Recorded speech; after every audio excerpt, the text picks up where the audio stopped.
estoy muy contento porque está aquí en el estudio Jimena Pardo. Ella es cofundadora de High Ventures, un fondo de capital de riesgo que, pues muy reciente, me acuerdo mucho que tuvimos nuestra primera entrevista, debe ser a principios del 2023. Ahorita busco porque estaba muy fresco el lanzamiento ya amplio del ChatGPT y estábamos muy entusiastas hablando pues de lo que significaba esa enorme revolución de inteligencia artificial cuando todavía había mucho escepticismo.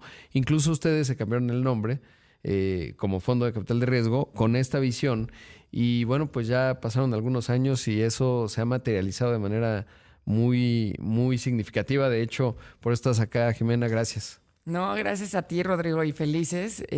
Ahora sí que tú eres de las personas con las que nos encanta hablar de inteligencia artificial porque lo traes siempre hasta adelante. Sí, la verdad es que pues obsesivamente y hoy ya se volvió un gran lugar común, generó un montón de valor en el precio de las acciones de las compañías que ya sabíamos, pero además nuevas y ustedes están en una operación muy importante vinculado a ello, que es una gran noticia y te agradezco que estés aquí para contarla. No, te agradecemos a ti porque justo ayer por la noche se anunció la inversión de Ant, este grupo conglomerado chino enorme, en una inversión estratégica en R2, una de nuestras startups del portafolio que apalanca la tecnología para hacer infraestructura y poder dar créditos a los comercios en México, en Chile y en otros lugares de Latinoamérica.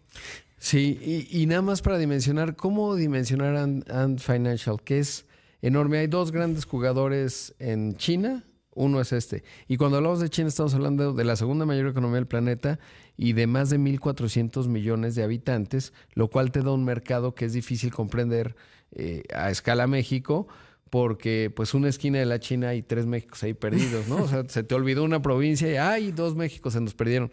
Es enorme. ¿Qué significa la validación de que un Ant compre? Claro. Pues mira, te cuento de R2 Sí. y qué es el valor que le vio Ant a esta empresa de R2. Es una startup que la fundan dos latinoamericanos. Los dos se llaman Roger y no por eso se llama R2. Uno viene de Honduras y el otro viene de El Salvador. Y lo que hace esta plataforma es que se conecta a las plataformas digitales como Uber Eats o como Rappi y muchas más, o Clip, etcétera, y le ofrece a los comercios que distribuyen por ahí préstamos. Pero lo que hace es toda una infraestructura, ahora sí que de machine learning y de procesamiento de datos, para entender que estos comercios pueden adquirir ese crédito y que necesitan este crédito para crecer su capital. Un ejemplo padrísimo de este es un restaurante en Torreón que se llama Mr. Pariente, que ha obtenido créditos de R2 por medio tanto de Uber Eats como de Rappi. Y también pues el cobro de este mismo préstamo se paga con lo que comercializan a través de estas plataformas. Este equipo, que además tiene un talento padrísimo y una preparación en procesamiento de datos, tecnología, etcétera, funda esta empresa en México. ¿Cuándo la funda? Ahora sí que me agarras en curva, pero fue hace como 7, 8 años. En el 2020 empieza. Empieza o sea, en la pandemia, en lo más agudo, en donde además había una enorme necesidad de las empresas de transformarse, ¿no? Y el flujo que era el nombre del juego. Sí, exacto. Lanza en pandemia y apalanca muy bien. Entonces, este procesamiento de datos, este análisis de datos, que es realmente lo que le ofrece a las plataformas. Y por otro lado, se ha vuelto mucho más eficiente también con la incorporación de otros elementos de inteligencia artificial. Por ejemplo, parte de su departamento de cobranzas, pues ya es automatizado en un agente de voz que ellos les llaman Alejandria, que lo que hace es poder tener una llamada, que hemos escuchado estas llamadas y no es la diferencia con un humano, sino más bien tiene una paciencia infinita para recordarle a la persona que emita el pago.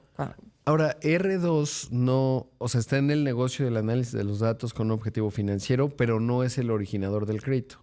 O sí, porque o le da los datos, digamos, a las plataformas Rappi, Uber Eats, y le dice, oye, mira, este es el flujo, este es el análisis de riesgo, con inteligencia artificial, vas. O origina el crédito y el camino es cualquiera de estas dos. Ellos hacen todo. Ellos identifican quién es sujeto al crédito a través de la data y también originan el crédito. Ah, bien.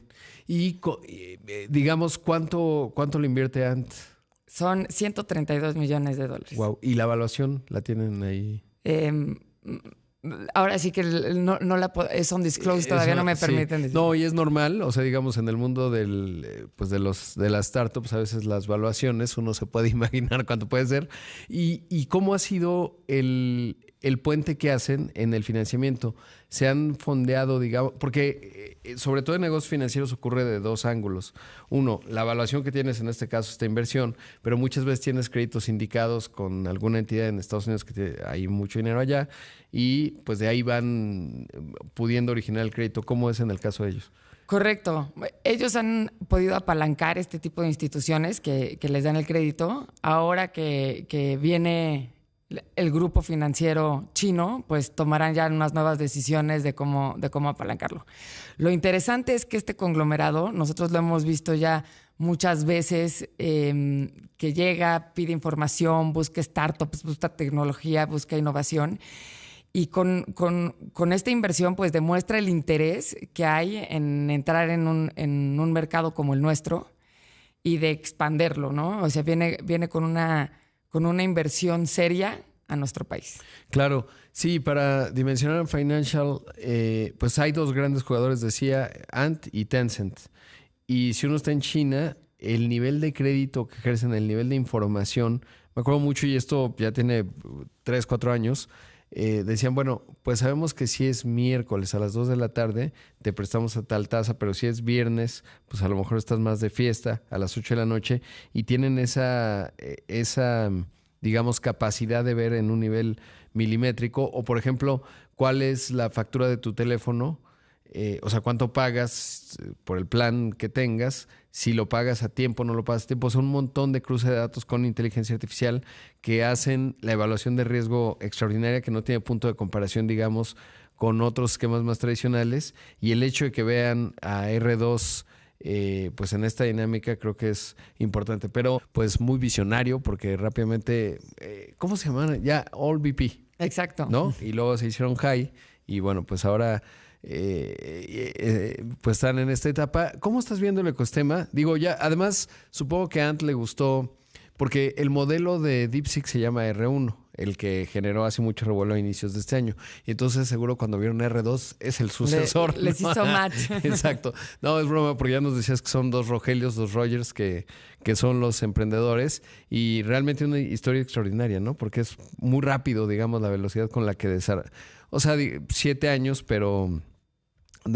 perdón, 5 años desde 2020 a la fecha, pero sobre todo, bueno, pues lo que significa poder adaptar muy rápido la tecnología, que ahora platicábamos, y es un ritmo muy vertiginoso, ¿no? Es decir, el desafío está en entender lo que se está liberando y asimilarlo y encontrarle una orientación de negocio y de rentabilidad.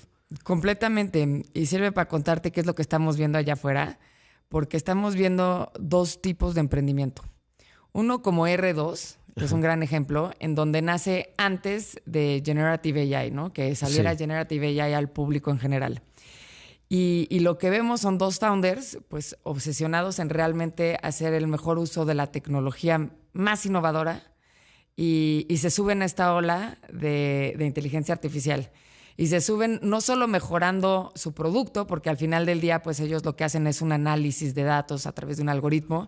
Entonces, con Generative AI pueden utilizar mejor esta data, no solo para semantizarla, sino también la capacidad computacional pues ha avanzado mucho en estos últimos años. Entonces, dan un mejor producto, pero por el otro lado, se dan cuenta de que tienen que también en los procesos internos de la empresa, pues automatizarlos para que estén también tan modernos como una empresa que se esté creando ahora. Claro. Entonces, como te contaba, empiezan a meterlo en los flujos de cobranza con este agente de voz, que es fácil de entender, pero también lo hacen a través de marketing, procesos, RH, como en todas las áreas de la empresa. Y eso es lo que vemos, estas empresas que se están teniendo este segundo renacer con AI porque se están subiendo a esta ola. Y por el otro lado, pues las empresas que están haciendo post-generative AI, que estos normalmente son empresas evidentemente muy jóvenes, pero que nacen muy lean, o sea, muy eficientes, donde Realmente son 2 o 3 personas en el equipo. Incluso ayer evaluamos una persona de un equipo, Wow. un equipo de uno, que a través de las herramientas de y 10 Generative agentes AI, de inteligencia artificial, exacto, ¿no? Y entonces utilizan un Vercel, un Lovable, un Eleven Labs y empiezan a utilizar todas estas herramientas de Generative AI para por lo menos sacar su MVP, sacar un primer producto y ponerlo al aire. Y de ahí, pues, estas empresas van a ser, yo creo que vamos a ver al futuro estos unicornios de 5 o 10 personas, ¿no? Claro. ¿Qué te genera entusiasmo? Porque lo mencionas extraordinario y sobre todo, pues, lo escuchamos muy temprano. Me refiero temprano al inicio de esto, lo decía mucho Sam Altman, que estuvo en EY Combinator, entonces el tipo entiende. Y decía él, vamos a ver a las primeras empresas de una sola persona que tienen valuaciones de $1,000 millones. Dice, yo eso ya lo vi, lo tengo muy claro, ¿no? Decía Sam Altman, por esta capacidad que hay en términos y más año 2025, pues que tienes agentes que pueden ejecutar un montón de tareas y lo que necesitan es supervisión, mucho entendimiento conceptual de cuál es el flujo de trabajo, etcétera. Pero por otro lado, yo estoy viendo de repente muchos como wrappers, ¿no? Que es lo mismo que vimos me acuerdo mucho, pues, entre 2006 y 10, todo el mundo hizo el Facebook, pero que no era Facebook, sino mejor. Y luego todo el mundo, después de 2000, pues no me acuerdo bien, pero 2011 a 2017 era, yo tengo un Uber, pero este es el de los taladros, está padre. Y entonces como que, sí. Y ahora de repente todo el mundo, porque cuando lo hablamos la primera vez, como que todo el mundo decía, sí, no creo, eso es una moda. Pensaban que era el metaverso. Y ahora pues ya todo el mundo dice, sí, no, yo soy AI, ¿y qué haces? Consulto al ChatGPT, ¿no? Le ponen algún wrapper ahí y básicamente es lo mismo. ¿Cómo estás viendo esa parte? Sí, nosotros al evaluar estos proyectos, pues parte de lo que evaluamos es la solución, a qué le dan solución, sí. ¿No? Y ahí es muy padre porque yo creo que en Latinoamérica entonces nos da una ventaja. Uno, porque el talento latinoamericano no empezó a utilizar Generative AI un día tarde que cualquier, sí. Que el ingeniero indio, o el americano, ¿no? Entonces sí. Estamos en esa igualdad de circunstancias. Pero por el otro lado, nosotros tenemos esos matices de qué es lo que se necesita en Latinoamérica. Y todavía tenemos muchas necesidades no resueltas, ¿no? Tanto en educación, en salud, financieramente, como en el ejemplo de R2.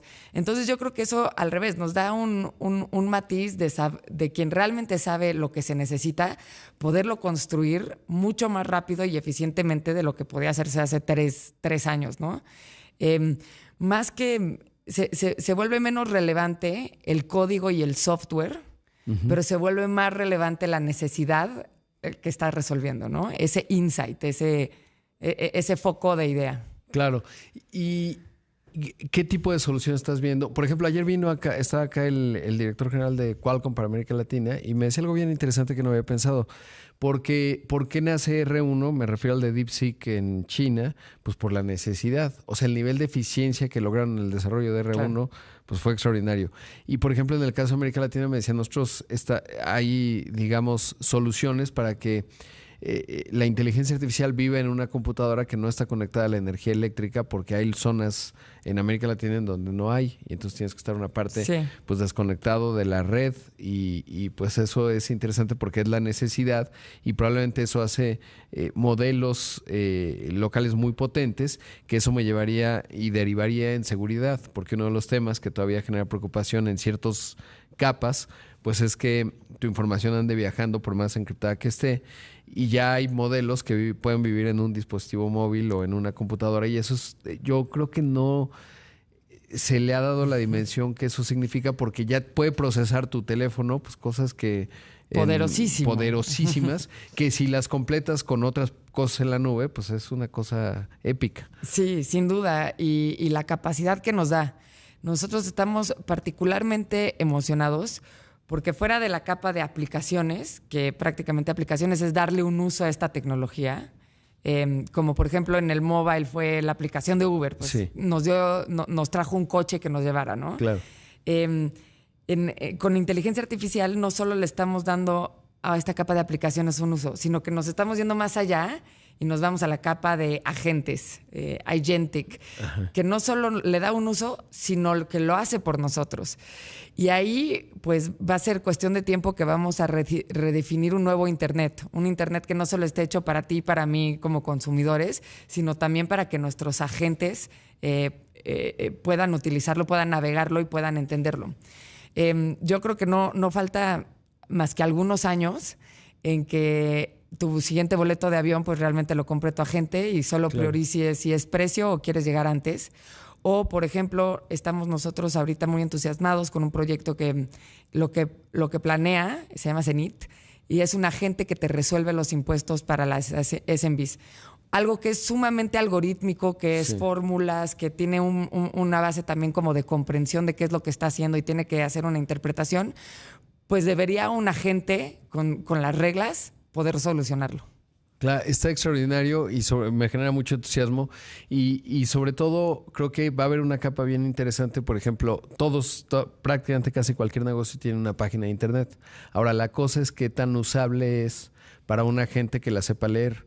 Seguramente ya debe haber algún emprendedor que dice, yo voy a ser el que transforme las páginas de todos para que sean leíbles. Porque si yo me meto ahorita, voy a dar el dato nuevamente del crecimiento del PIB, pero bajo las bases de datos lo hago mucho del INEGI, los Excel, son ileíbles para los modelos porque están súper desordenados. Y es el equivalente a cómo está hoy una página, la que me digas, en términos de qué tan fácil es que interactúe con un agente.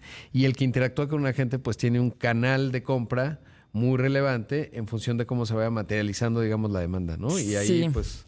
Si alguien no lo ha hecho, hágalo. Muy anecdótico en High Ventures, que nos gusta mucho también estar probando nueva tecnología. Yo he estado midiendo las visitas de nuestra página y el 15% ya vienen de LLMs. O sea, de chavos y chavas emprendedores que le preguntan a Claude, a ChatGPT o a Gemini quién es un fondo de tecnología que pueda invertir en ellos y nosotros aparecemos. Claro.